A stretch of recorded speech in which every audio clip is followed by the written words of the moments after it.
అందరికీ నమస్కారం. మనం ఇప్పుడు ఒక మంచి థిక్ ఫారెస్ట్లో ఉన్నాం. మనం అడవిలో ఉన్నాం. అయితే తూర్పు కనుమలు మీరు వినే ఉంటారు. అంటే మనకి ఆంధ్రప్రదేశ్లో అటు మన ఇంచుమించుగా పాపికొండల నుంచి రాజమండ్రి, అక్కడి నుంచి ఇటు భారతపురం వరకు, మనకి ఒరిస్సా బోర్డర్ వరకు ఇవన్నీ పాపికొండలు. ఎక్కడ మొదలవుద్ది? మనకి మారేడుమిల్లి, పాపికొండలు, మారేడుమిల్లి, అడ్డదేగల, చింతపల్లి, నర్సీపట్నం, చింతపల్లి, పాడేరు, అరకు, అనంతగిరి, కాశీపట్నం, ఇలాగా సాలూరు, పార్వతీపురం, మధ్యలో లంబసింగ్ కూడా తగులుతుంది. ఎంత ఒక 200-300 కిలోమీటర్లు ఫారెస్ట్ ఏరియా అనమాట. బై రోడ్ వెళ్ళచ్చు. ఈ 300 కిలోమీటర్ల రేంజ్లో యాక్చువల్లీ నా ప్రయాణం ఇదనమాట. ఒక 25 ఏళ్ళు నేను నేను తిరిగిన అడవులు. అయితే ఇప్పుడు మనం ఎగ్జాక్ట్ ఎక్కడ ఉన్నామంటే అనంతగిరికి, ఎస్కోట్కి మధ్యలో గుమ్మకోట అనే ప్రాంతంలో ఒక కొండ మీద ఉన్నామన్నమాట. ఒక చిన్న వాటర్ఫాల్. ఇక్కడ ఏంటంటే ప్రతి అడుగడుక్కి ఇక్కడ రకరకాల మొక్కలు ఉంటాయి. ఇప్పుడు మన పాపికొండలో ఉన్న మొక్కలు ఇక్కడ ఉండవు, ఇక్కడున్న మొక్కలు అనంతగిరిలో ఉండవు, అనంతగిరిలో ఉన్నాయి, అరకులో ఉండవు, అరకులో ఉన్నాయి, పాడేరులో ఉండవు, చింతపండులో ఉండవు. అలాగే ఆ మొక్కలు ఇన్ని రకాల ఔషధ మొక్కలు ఉన్న ప్రాంతం మన ఆంధ్రప్రదేశ్లో ఈ తూర్పు కనుమలో. ఇక్కడ ఉన్న వెరైటీస్, ఎన్ని రకాల ఔషధ మొక్కలు, ఇన్ని రకాల మొక్కలు ఎక్కడ లేవు. కేరళలో ఉన్నాయంటే చాలా అరుదు, అవి వేరు. కానీ ఇక్కడ ఎంతో విలువైన ఔషధ మొక్కలు ఉన్నాయి, ఔషధ సంపద ఉంది.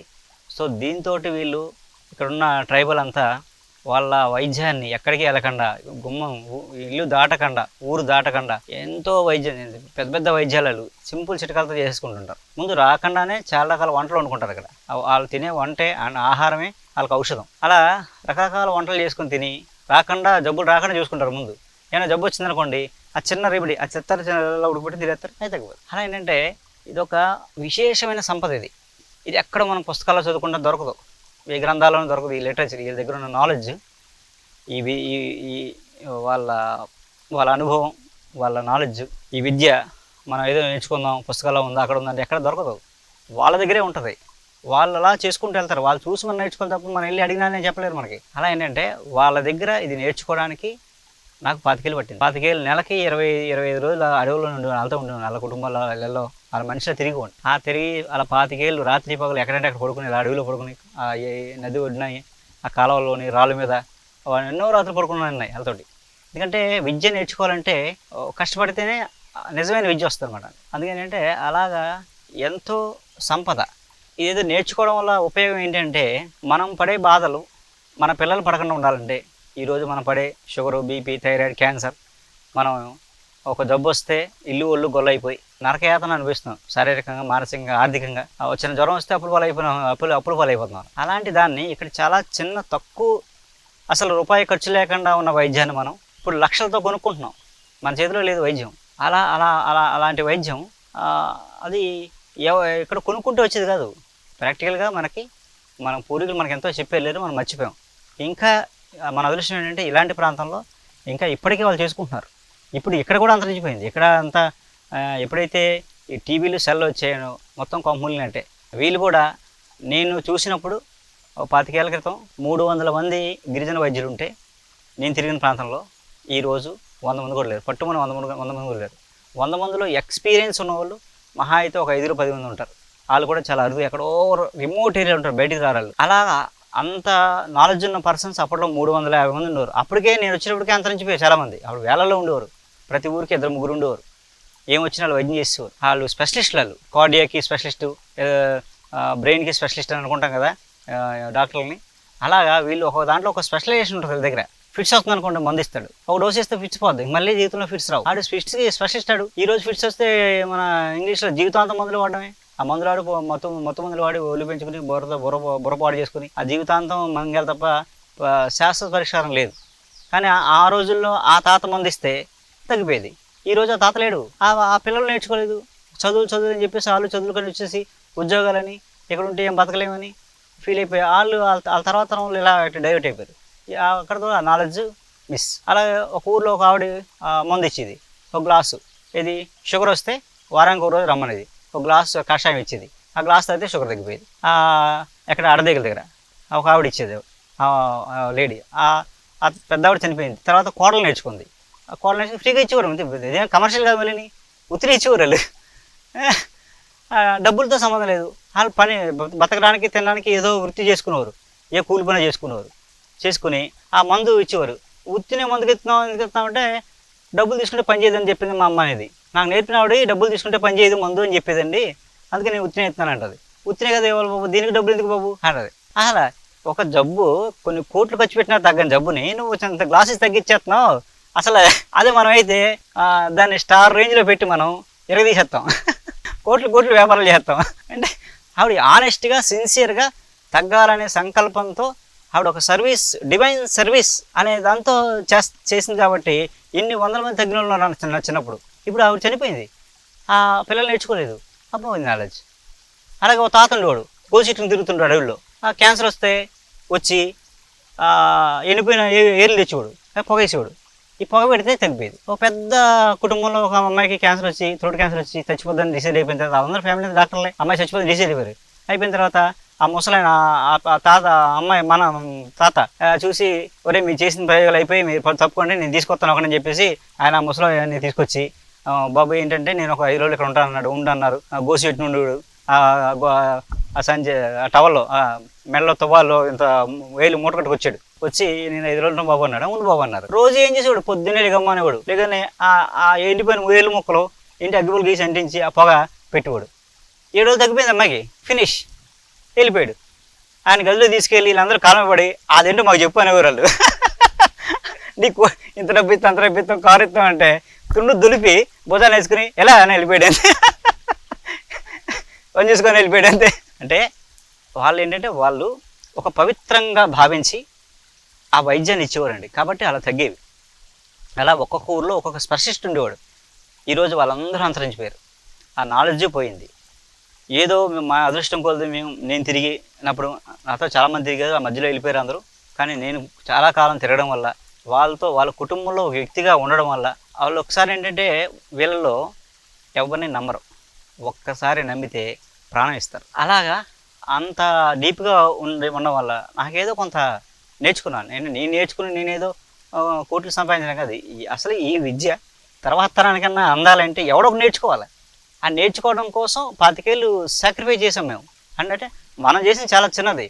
మన పూర్వంలో మన ఋషులు, మన చెరకుడు వీళ్ళందరూ డబ్బుల కోసం ఎవరో పనిచేయాలా, ఆస్తుల కోసం వేలాది ఎకరాలు పెట్టుకుని ఆశ్రమాలు కట్టుకోవడానికి ఎవరు పాటుపడలా.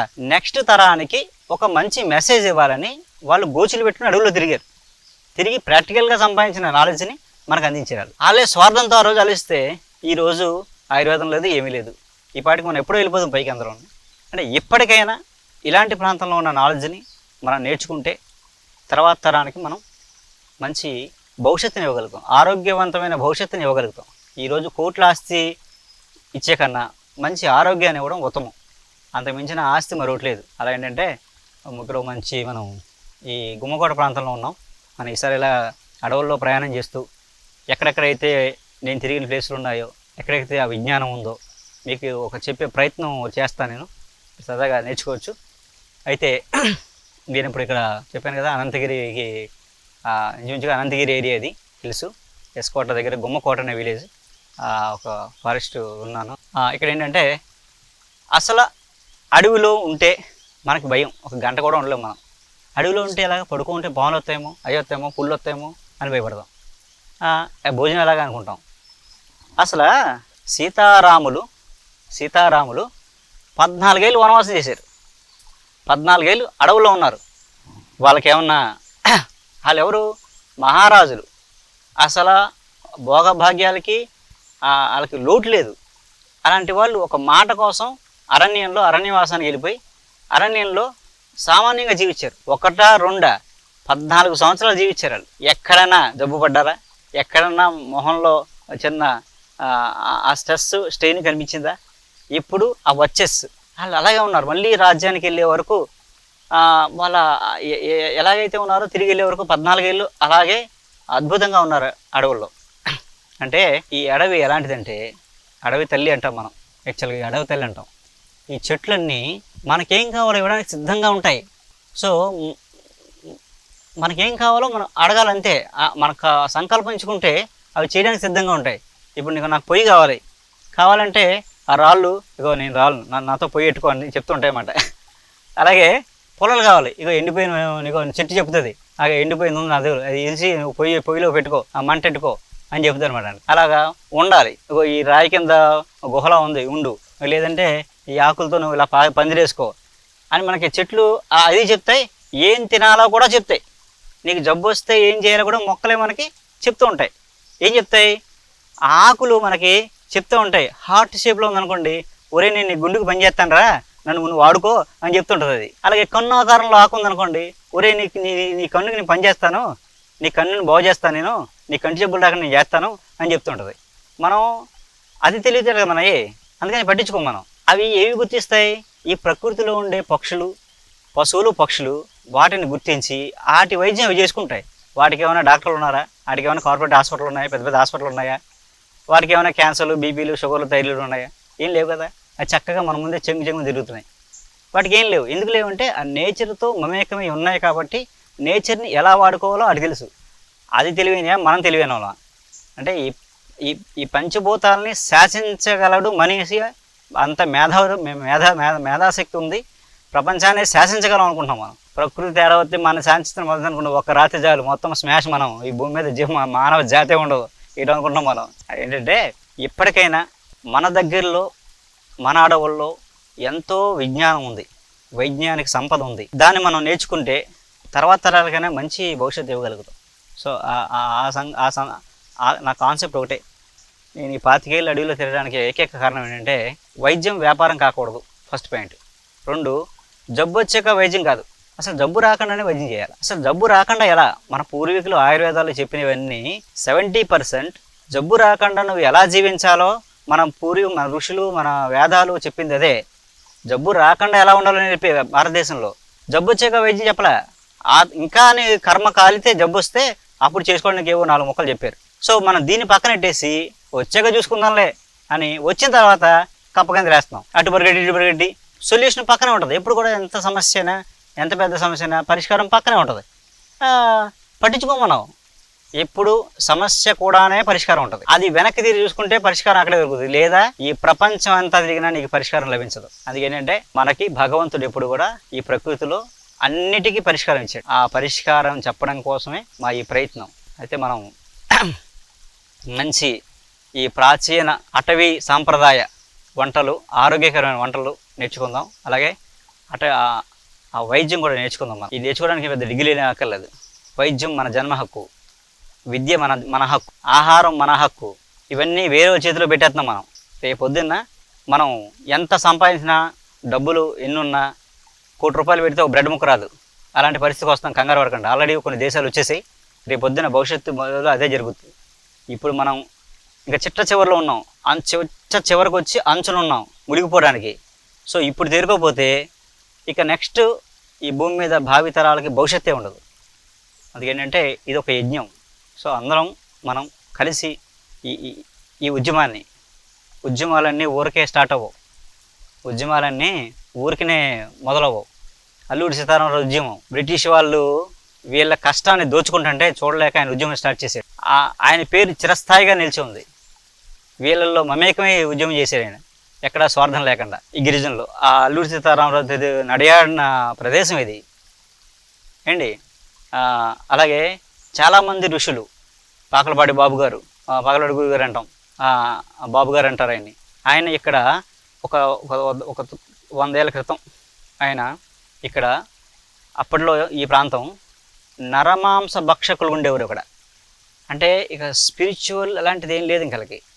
ఆ నరమాంసం కూడా తినేంత స్టేజ్లో ఉన్న వాళ్ళని ఆయన ఇక్కడ అడుగుపెట్టి ఒక 900 గ్రామాలని ఒక అద్భుతమైన వ్యవస్థగా మార్చారు ఆయన.